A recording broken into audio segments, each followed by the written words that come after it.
इस परमार्थ मार्ग में चलने वाले पथिक की पहली सीढ़ी है कि अपनी वाणी पर अंकुश कर ले। वांग निरोधो योगस्य प्रथमम द्वारम। मौन का आश्रय ले लो। ज्यादा बोलने का अभ्यास ही नहीं होना चाहिए।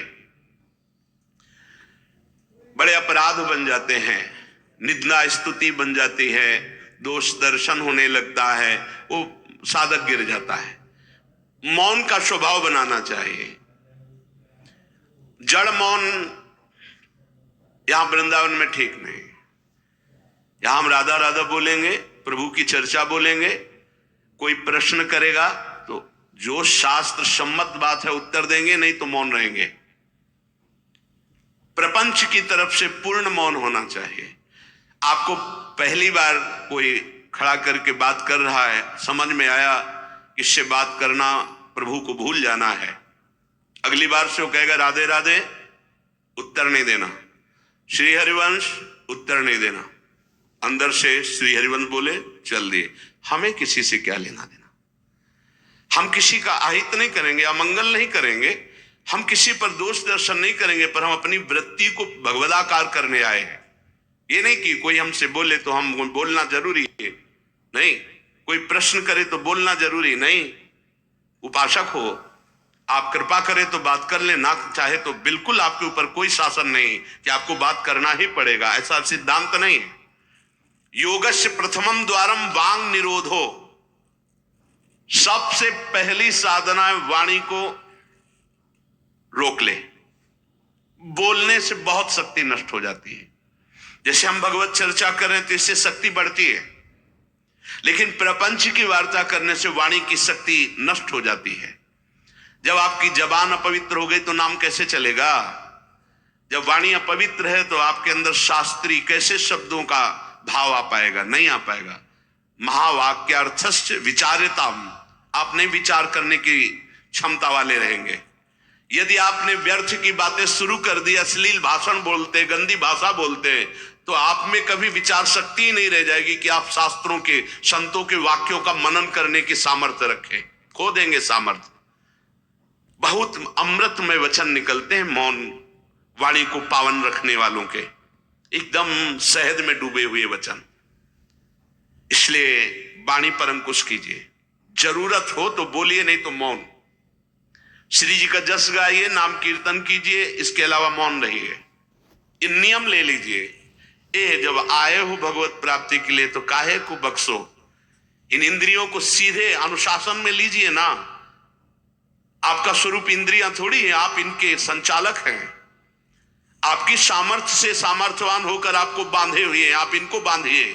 बहुत हो गई स्वतंत्रता इन दुष्टों की। माता देहूती जी भगवान कपिल जी से कहती, मैं ऊब गई इन दुष्ट इंद्रियों से भोग भोगते हुए, नाथ अब वो उपाय बताइए जिनसे इन दुष्ट इंद्रियों के कब्जे से मैं बाहर निकलूं। माता देहूती जी, ये बहुत दुष्ट है। ये कुछ मिनट तो लगेगा, बहुत शांत है और भगवत स्वरूप में लगने वाली हैं, और एक क्षण में गिरा के ऐसे नरक में खड़ा कर देंगी जहां पश्चाताप ही होता है, हाथ कुछ नहीं लगता। योगस्य प्रथमम द्वारम वांग निरोधो, फिर अपरिग्रह। पहला द्वार है वाणी पर शासन कीजिए। हम वाणी गायन करेंगे, श्री जी के लीला चरित्र, नाम कीर्तन, इसके अलावा मौन। कई साधकों को यह स्पष्ट आज्ञा करी श्री जी की प्रेरणा से कि आप नहीं बोलोगे, तो उसका पालन करना चाहिए। जब सत्संग में आप सुन रहे हैं कि योगस्य प्रथमम द्वारम, तो आप अपनी वाणी को संयम में रखिए। किसी की मजाक, उपहास, किसी की चुगली, निंदा, ये सब बिल्कुल नहीं। अगर आप ये सब करते रहेंगे तो निरंतर नाम नहीं चलेगा। आप सत्संग का मनन नहीं कर पाएंगे। मनन करके आप अपने आराध्य देव में स्थित नहीं हो पाएंगे। जरूरी है मौन, जरूरी है, पर विचार मौन। ये धाम है, इसलिए हम जड़ मौन की बात नहीं करते, विचार मौन। और वो मौन ही किस काम का, जो एक शब्द में हम बात कर लेते हैं, वो 5 मिनट लगाएं। जैसे कोई बात करनी, अब वो कुछ बोला, अब उसमें पूरी एकाग्रता, पूरी शक्ति नहीं, सीधे बोल दे, स्विच ऑफ कर दे। क्या चला गया? जड़ मौन के लिए फिर ना ऊ ना ऊ, कुछ नहीं, ना लिखना ना पढ़ना ना कुछ, बिल्कुल बालवत परमहंस स्थिति, कोई प्रश्न नहीं, कोई उत्तर नहीं, एकदम जड़वत, जीते जी मृत, जीवन मुक्त होने के लिए। तो वो ये श्रीधाम वृंदावन है, यहां उचित नहीं, क्योंकि यहां राधा नाम स्वयं हरि रटते हैं, तो हमारी जबान की सार्थकता है, राधा नाम कीर्तन करें, वाणी जी का गायन, इसके अलावा मौन रहे। दूसरा, अपरिग्रह, उतना ही स्वीकार कीजिए जिससे आपकी जीवन यात्रा चलती, इसके बाद नहीं। एक भी वस्तु एक्स्ट्रा आपके पास नहीं होनी चाहिए। क्यों होनी चाहिए? जब रोज का रोज श्री जी दे रही तो तुम्हें एकत्रित करने की जरूरत क्या है? आपको जो दिनचर्या में चाहिए बस उतना ही, इसके आगे नहीं। एक भी कंबल एक्स्ट्रा नहीं रखना होना चाहिए, एक भी वस्त्र नहीं एक्स्ट्रा नहीं होना चाहिए। जो हमारी दिनचर्या में आ रहे हैं कि 2 कॉपिन, 2 मार्किन, बनियान, स्वेटर, 1 कंबल या 2 कंबल, जिससे आपकी दिनचर्या कट रही, बस इसके अलावा आपके पास कुछ नहीं। आपकी जो दिनचर्या है, उस दिनचर्या जो प्रभु दिए हुए हैं शरीर पालन पोषण के लिए, शरीर के लिए उतनी आवश्यक है। अगर सही दिनचर्या करनी तो राइट टाइम पे आपका पहले कंबल हटना चाहिए। समय कंबल फेंक दिया दूर, अब अपनी दिनचर्या में लग जाओ। काहे को शरीर को इतना दुलार करके बबुआ बनाए हुए हो, कान के कंटूप ऐसे बांधे, मुंह में ऐसे बांधे, ऐसे क्या होना है इसको? ये जड़ शरीर है, जितना प्यार करोगे उतना ही परेशान करेगा ये। हाँ, इसको ज्यादा नहीं, आहार दे दिया, संयम नियम से स्नान ध्यान पूजा पाठ, हर समय भगवत चिंतन, ये जड़ है, अभ्यास है। यहां कौन बांधता है कुछ? 12 महीना झेलता है नहीं मस्तक का, ये सब कौन बांधता है? ऐसे अभ्यास, चलो इतने कमजोर अभ्यास के हैं तो जितना उचित वस्त्र उतना पहन लिया। अब ये नहीं कि सोमवार को हरा, मंगल को नीला और बृहस्पति को पीला, और अलग अलग दिन के अलग अलग स्वेटर, अलग अलग दिन के अलग अलग। भैया ये विलासिता नहीं। भगवत प्राप्ति करनी तो एक स्वेटर में 10-5 साल तो कटी जाएंगे, दूसरा हम क्यों लें? एक जीपर मिल गया, उससे शरीर ढक लिया, 10-5 साल चलेगा, 2-3 महीने पहनने को होता है। हर साल नया तो भाई हमें क्या कार, हमें कहीं जाना है क्या पार्टी में? हमारी यही पार्टी, बाबा जी की पार्टी, भगवत मार्ग के पथिक है। उचित उचित बिल्कुल नहीं से बहुत, वो इसको दुलार करने का मतलब है अपना पतन करना। सच्ची मान लीजिए, इसका पतन करना। वयोवृद्ध है, रोगी शरीर, वो अलग बात है, थोड़ा तो आनंद लीजिए प्रकृति का वार सहने का।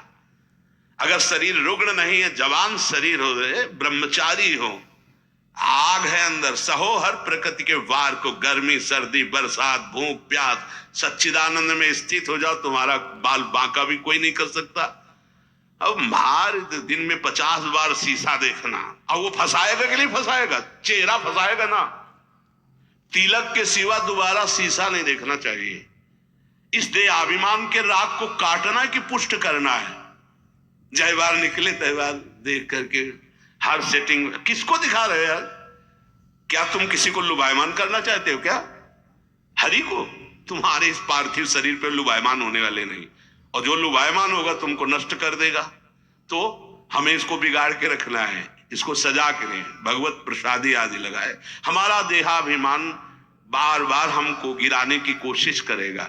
ये हम जो हंसी मजाक में भी कह रहे, इसको अच्छे से समझना। ये हम जो हंसी मजाक में भी कह रहे, इसको अच्छे से समझना।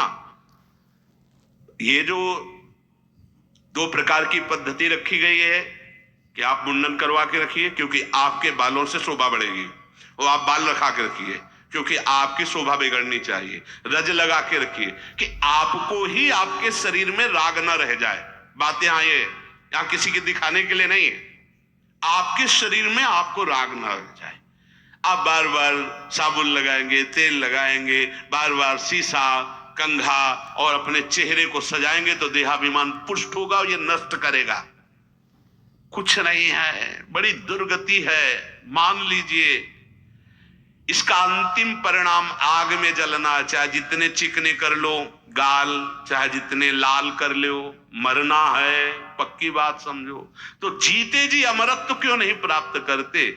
अरे ऐसा रूप प्राप्त करो जिसमें गाल लाले ही रहते हैं, लालिमा लगानी नहीं पड़ती। श्री जी की दासी लक्ष्मी कोटि विलक्ष लक्षण लसल लीला किशोरी सतई, करोड़ों लक्ष्मी आश्चर्यचकित हो जाए ऐसा रूप श्री राधा दासियों का है। गीध देह तज धरि हरि रूपा, गीध ने शरीर त्यागा, हरि रूप होकर धाम जा रहा है। बाहरी लाली लगाने से थोड़ी हरि मिल जाएंगे, बाहरी श्रृंगार से थोड़ी हरि मिल जाएंगे।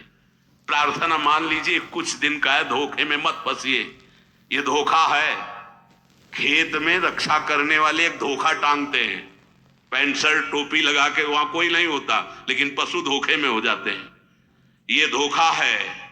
अगर पशुवत बुद्धि रखोगे तो ये धोखा तुम्हें पूरे जीवन, पूरा का पूरा जीवन नष्ट कर देगा। इसी धोखे से निकलने के लिए हमें अवसर मिला है। योगस्य प्रथमम द्वारम वांग निरोधो अपरिग्रह, वाणी से मौन रहिए, जितनी आवश्यकता है उतना वस्त्र लीजिए। एक संत भगवान आए थे, एक मार्किन से बांधे हुए थे, साल उड़ाया, तो बोले आपकी आज्ञा इसलिए ओढ़ लेते हैं। तो हम कहा किसी बाहर निकल के किसी को दे देना, हमारी श्री जी की प्रसादी, इसलिए हमारी प्रसन्नता के लिए। तो उनका ओढ़ लेते हैं, पर महाराज हम रहते ऐसे ही।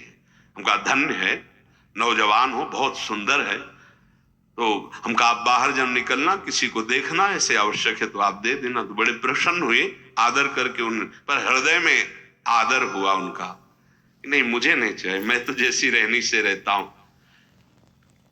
हमने घटिया घाट है एक फर्रुखाबाद फतेहगढ़ की तरफ, वहां रुके हुए थे। एक महात्मा को देखा, वयोवृद्ध थे, एक पतली मार्किन, माघ महीना, ये कौन सा माघ चल रहा है, यही तो चल रहा है, मकर संक्रांति का अवसर। तो वहां रामनगरिया लगती है 1 महीने के लिए। जैसे प्रयाग में कुंभी और कुंभ में लगता है, तो गंगा किनारे हर साल मकर संक्रांति में हजारों लोग 1 महीना वास करते हैं, रोज गंगा स्नान त्रिकाल करते हैं। उन महात्मा जी के समीप रात्रि में गए तो शरीर कांप रहा था और मंत्राकार वृत्ति, एक झोपड़ी में बैठे हुए थे। बड़ी लज्जा लगी हमें अपने ऊपर कि हमारा जवान शरीर है, 30-35 वर्ष पहले की बात, और हम 1 मार्किन पहने, 1 मार्किन ओढ़े, ये तो केवल 1 मार्किन पे है, तो हमारा क्या कर्तव्य बनता है, हमको ये भी फेंक देना चाहिए। ये वयोवृद्ध हैं और मौन है, तो उनसे प्रार्थना की कि यहां आश्रम से एक कंबल ले आए, आपका शरीर कांप रहा है। ऐसे मुस्कुरा के कहा नहीं। तो चोट पे चोट लग रही थी कि धिक्कार हमारे जीवन को, ये वयोवृद्ध होकर इतना तितिक्षापूर्ण जीवन, और हम जवान होकर के इसको सह नहीं पा रहे। आप सच्ची मानना, जो तितिक्षापूर्ण है बहुत जल्दी भगवत साक्षात्कार होता है। भगवान आदेश करते तास तितिक्षस्व भारत। आज हम केवल शरीर दुलार में अपने समय को नष्ट करते हैं, शरीर पोषण में। भाई देखो, ये छोटी छोटी बातें आपको देखने में लगती होंगी बड़ी बात है, यही आपको आपके आराध्य देव से विलग किए हुए हैं। महीना भर आप केवल ऐसे आहार करके देखिए कि जिसे तुम्हारा मन कहता अच्छा उसको हटा दीजिए। आज थोड़ा त्याग मत वर्णन कीजिए, आज थोड़ा हमारे उदर में परेशानी है तो हमें केवल आप रोटी और सब्जी दीजिए। महीना भर केवल रोटी सब्जी उचित। आप देखो, अगर आपके अंदर का रजोगुण तमोगुण नष्ट ना हो जाए तो कहना आपके अंदर सात्विक भाव आ जाएगा, मंत्र में स्थिति होने लगेगी। अब आप, हमने देखा है जैसे गुलाब जामुन, कचौड़ी, पकौड़ी, ये सब कहीं जैसे भिक्षान्न में मिली भी और भर पेट पा लिया, तो वो रस नहीं आया भजन में। जो एक सूखी रोटी ऐसे चबा के गंगा जल पी करके जो रस आता है ना, वो नहीं आता है। सच्ची मानिए, पहले के बड़े बड़े भजनानंदी महापुरुष अपने जीवन में, तो अपरिग्रह ये बहुत बड़ी बात है। साधक यहां चूक करता है। देखो, आप लोग तो इतने बढ़िया अवसर पे हैं कि आपको ना किसी से मांगना है, ना आपको अपनी कोई परवाह होनी चाहिए, क्योंकि श्री जी व्यवस्था कर रही है। आपको जो वस्त्र उचित है वो ले लीजिए, जो भोजन उचित है, और अपनी सेवा और मंत्राकार वृत्ति। आपको किसी से कोई मतलब ही नहीं। आपको तो भिक्षान्न के लिए भी नहीं जाना है, अपने आप आकाश वृत्ति से प्रभु देते हैं। तो आपका रूम आपकी कुटिया है, आपकी दिनचर्या एक स्वयं की दिनचर्या है। आपके रूम में अपरिग्रह दिखाई देना चाहिए। बिछाने का, एक ओढ़ने का, जो आप जितना सहन कर सकते हैं उतना। अगर आप एक कंबल से रात काट सकते हैं तो दूसरी मत डालिए, चाहे 10,000 रखे हो, आपको क्या मतलब है? पूरी सृष्टि में सब भोग सामग्री आपके लिए है क्या? अपरिग्रह, हम जहां चूक करते हैं उसको पक्के से बांध लीजिए, अभी आनंद की धारा में आ जाओगे। वाणी को कंट्रोल, शासन, आवश्यक है तो बोलेंगे, नहीं तो मौन। दूसरा, उतना ही स्वीकार करेंगे जितने की आवश्यकता है। भगवदानुभूति के लिए एक बार तो आग लगनी चाहिए जीवन में, कि जीवन मृत तुल्य होना चाहिए। यहां जरा सा साधन बना कि पोस्टर बैनर में आ गए, प्रशंसा में आ गए, कैसे भगवत प्राप्ति होगी? अपरिग्रह। और आगे, निराशा च निरीहा च नित्यमेकांत शीतला। आशा ही परमम दुखम, नैराश्यम परमम सुखम। उपासक को किसी व्यक्ति, वस्तु, स्थान से कोई भी आशा नहीं होनी चाहिए। हाथ जोड़ के तुम्हारे कमरे में पहुंचा दिया जाएगा तुम्हें जो आवश्यक है। तुमको आके रजिस्टर में लिखने की जरूरत नहीं, तुम्हें मांगने की जरूरत नहीं है। तुम निष्ठापूर्वक ध्यान दे करके देखिए, ये देखा गया जीवन में, जिस समय जो आवश्यकता होती, हाथ जोड़कर वो आता है। कौन? जिसकी शरण में हो। समझ नहीं पाते और कहता है ये वस्तु ले लो, तो आश्चर्य होता है कि ये बात कैसे कोई जान गया कि मुझे आवश्यकता थी, मेरे शरीर को आवश्यकता थी। जितनी जो आवश्यकता उतना। इसके बाद आशा ही नहीं, निराशा हमारा परम पद में पहुंचाने वाला मार्ग है। आशा ही परमम दुखम, नैराश्यम परमम सुखम। किसी व्यक्ति से, किसी वस्तु नहीं होनी चाहिए। तब लग जोगी जगत गुरु, जब लग रहा है निराश, जब आशा मन में भई, जग गुरु जोगी दास। आशा नहीं होनी चाहिए। आशा एक ही बात की होनी चाहिए, कब किशोरी जो मिलेंगी। आशा से दास्यम वृषभानु जाया, तीरे समध्यास जब भानु जाया। कब मैं अपने स्वरूप में स्थित होऊंगा, इसके अलावा कोई आशा नहीं। शरीर की आवश्यकता है। मान लो यहां सुविधा है कि भाई आप यहां से ले लीजिए, तो आप ले लीजिए, नहीं तो किसी से मांगने की जरूरत नहीं। कभी तो ऐसे रहना सीखो ना, कोई आशा नहीं, कोई इच्छा नहीं, और आप हृदय की बात जानते हो। आप देखना, आपको जो शरीर की जरूरत हो आप देखते रहना, देते रहना। बिल्कुल बिल्कुल वो एक एक कदम पर देखते हैं। जो अव्यवस्थित, तो हमने देखा है, एक एक कदम पर व्यवस्था। आपको अपने स्वामी पे विश्वास होना चाहिए, आशा किसी से नहीं। आशा एक राम जी से, दूजी आशा छोड़ दे, नाता एक राम जी से, दूजो नाता तोड़।